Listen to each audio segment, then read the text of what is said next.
Doug isn't touched, he still turns down the job. He then goes to see Fergie to inform him of this as well, but Fergie doesn't want anybody else because Doug is the real brain here. Doug's father went solo many years ago too, and that is why Fergie hooked his mother up with drugs. She never left, she died of overdoses, and Doug has been lied to all this time. If he doesn't accept the job, Fergie threatens to do to Claire the same thing he did to his mom.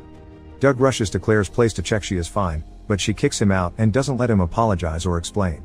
From then on, he tries to keep an eye on her apartment and sees one of Fergie's thugs hang a funeral wreath on her door.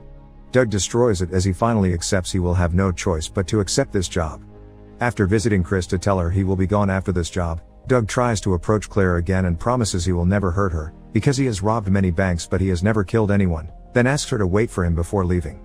The gang gets together to hear Fergie's plan. He has inside information to rob Fenway Park, and they will do it the morning after the big game, when their safes will be full. While they go over the details, Frawley approaches Chris at a bar, thinking she may be the weak link in the family. After fake flirting with her, he shows her his badge and implies he knows she is a mule for Fergie. When she asks for a lawyer, he makes his move and sows the seed of discord by pointing out that even if she was together with Doug for many years, he never bought her a diamond necklace. Chris gives him a fake lead, so the day of the operation, Frawley and his men follow the wrong truck while Chris visits Doug to ask him to take her with him because she also wants a new life, but Doug kicks her out after telling her he is leaving with someone else. Frawley finds her later in the hospital after she crashed her car while under the influence, and he promises he will find protection for her and her kid in exchange for information. Feeling as she is always getting used, she gives in and tells her about Fenway Park.